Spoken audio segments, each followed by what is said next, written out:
What are you doing?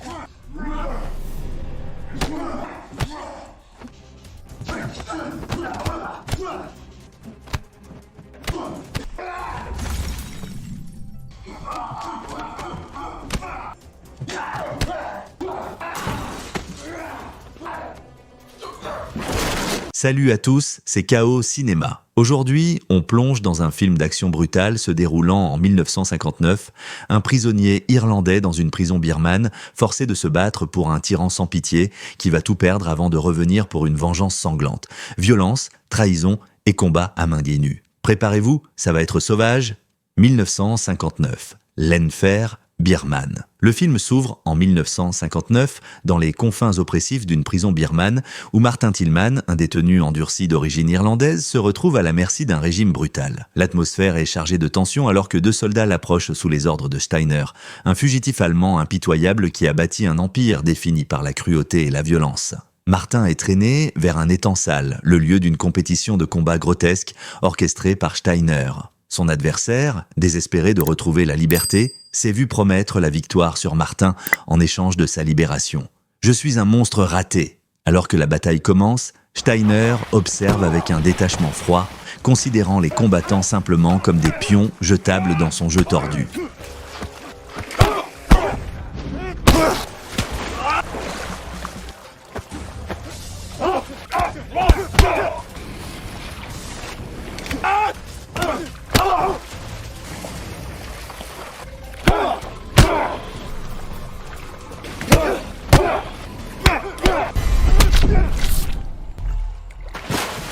Il fait signe à Rostignac, son exécuteur sadique, qui sans hésitation exécute l'adversaire de Martin. Un rappel sinistre que la survie dépend de l'obéissance.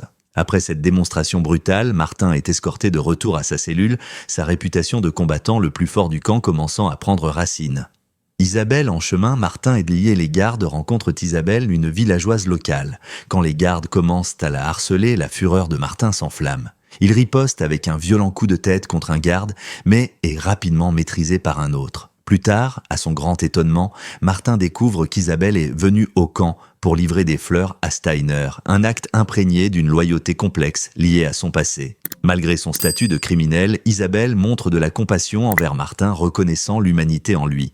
L'agent britannique. Pendant ce temps, Steiner est confronté par Harrison, un agent britannique, exigeant la libération de Martin. Harrison révèle que Martin est un fugitif recherché en Angleterre pour des crimes violents liés à son histoire tumultueuse. Cependant, Steiner, qui profite énormément de la participation de Martin au combat, rejette les demandes de Harrison, feignant l'ignorance sur l'existence de Martin. Après avoir contemplé la proposition d'Harrison, Steiner appelle Martin et l'informe qu'il est libre de partir, craignant des répercussions potentielles des autorités britanniques. Une nouvelle vie à sa libération, Martin erre sans but jusqu'à ce qu'il tombe sur un bar appartenant à Valentine, le père adoptif d'Isabelle. Valentine, un homme au grand cœur mais pragmatique, l'accueille et lui offre un emploi de videur. Pour la première fois depuis des années, Martin commence à ressentir un sentiment de paix et de normalité revenant dans sa vie.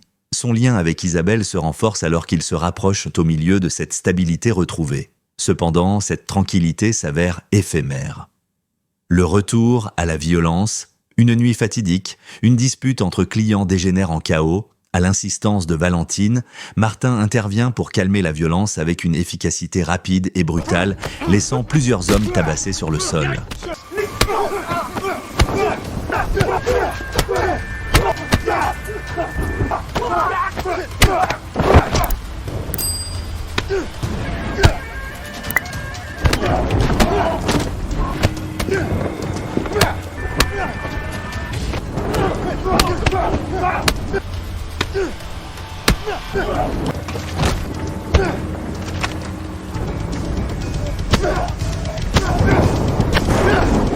Cette démonstration rallume l'intérêt des hommes de Steiner. Le jour suivant, Boone et Rostignac confrontent Don Martin au bar, révélant que l'un des hommes qui l'a blessé était l'un des combattants prisés de Steiner, maintenant laissé estropié. Ils exigent que Martin prenne sa place dans les matchs clandestins. Confronté à la menace de Rostignac de détruire le gagne-pain de Valentine s'il refuse, Martin accepte à contre-cœur de se battre à nouveau. L'arène sanglante, de retour dans l'arène imbibée de sang de Steiner, il affronte une série implacable d'adversaires alors que la foule parie sauvagement et que les coffres de Steiner gonflent de gains mal acquis. Allez, on y va, allez, c'est bon, et je t'ai eu.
Malgré les récompenses monétaires de Steiner pour ses victoires, Martin est résolu dans son désir de ne pas devenir une fixture permanente dans ce monde brutal. Le passé révélé, pendant ce temps, Valentine apprend par Harrison le sombre passé de Martin. Son statut d'homme recherché en Angleterre pour avoir exercé une vengeance sanglante sur ceux responsables de la mort tragique de sa famille. Alors que Martin lutte avec ses choix et les ombres hantées de son passé, le cycle de violence menace de l'ensnarer à nouveau. Malgré la prime considérable sur sa tête, Valentine reste inébranlable dans sa loyauté envers Martin, refusant de le trahir. La trahison, cependant, Steiner continue de manipuler Martin, l'attirant dans une toile de violence. Il offre à Martin plus de combats, et quand Martin accepte un dernier match, dans l'espoir de gagner assez d'argent pour s'échapper avec Isabelle, Steiner révèle ses véritables intentions. Il exige que Martin perde délibérément le combat. À contre-cœur, Martin acquiesce, mais cette décision fatidique mène à des conséquences catastrophiques.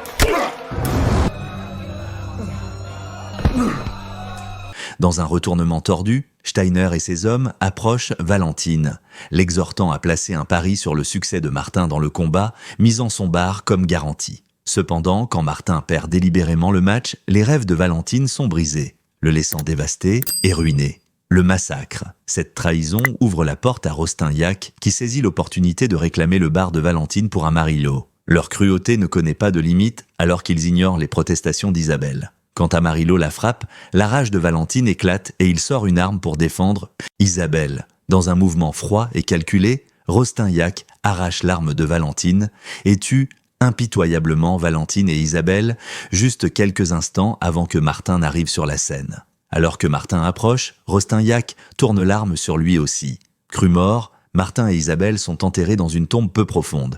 Résurrection. Pourtant, le destin a d'autres plans. Martin se griffe un chemin de retour à la vie depuis sous la terre, ensanglanté mais vivant. Pendant ce temps, Isabelle s'accroche à l'existence et est secourue par des villageois locaux. La laissant à leurs soins, Martin est consumé par une soif de vengeance. Il se retire dans la nature sauvage où il s'entraîne jour et nuit, affûtant son corps et son esprit en une arme létale, la vengeance.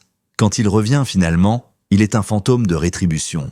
Il prend d'assaut l'ancien bar de Valentine, maintenant sous le contrôle des hommes de Steiner, et les anéantit systématiquement un par un. Ses frappes sont brutales, motivées par la vengeance plutôt que par la simple survie. Amarillo échappe à peine au carnage et se précipite pour avertir Steiner du retour de Martin. Dans une tentative désespérée de sécuriser la richesse amassée de Steiner, Amarillo est intercepté par Martin. Dans une fusillade féroce, Malarissa, Martin abat les gardes d'Amarillo et inflige une blessure à Amarillo lui-même avant de lancer une grenade dans les réserves de cash, oblitérant la fortune de Steiner.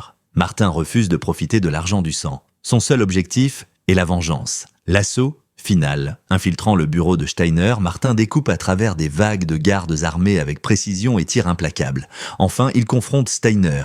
Rejetant l'usage d'une arme à feu, Martin plonge une lame dans l'estomac de Steiner, délivrant une mort froidement calculée au tyran. Mais sa quête de vengeance reste inaccomplie. Boone entre dans la mêlée, défiant Martin à un duel à mains nues. Allez!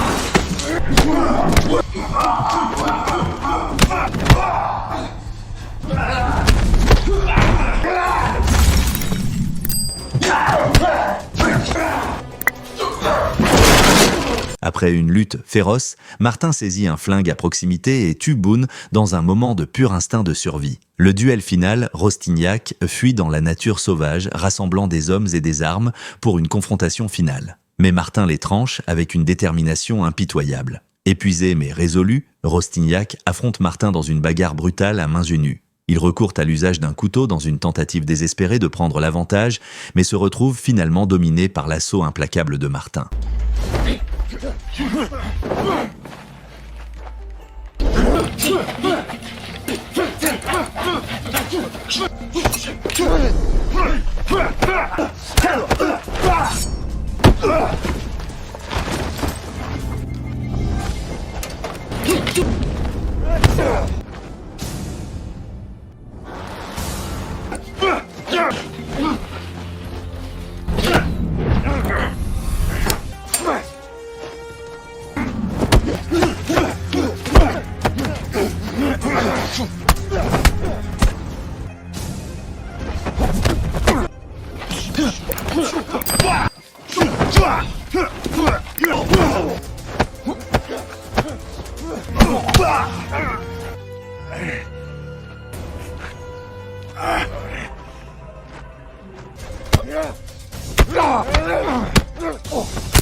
C'est quoi ce bordel?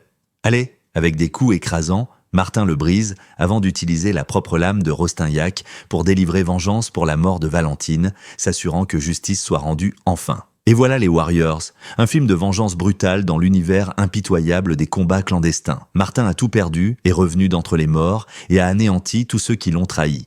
Si t'as kiffé ce récap explosif, abonne-toi à KO Cinéma pour plus de films d'action décortiqués. Balance un like, partage avec tes potes qui adorent les films de vengeance et de combat, et dis-moi en commentaire quel film tu veux qu'on explose la prochaine fois. À très vite pour une nouvelle dose d'adrénaline pure. Ciao!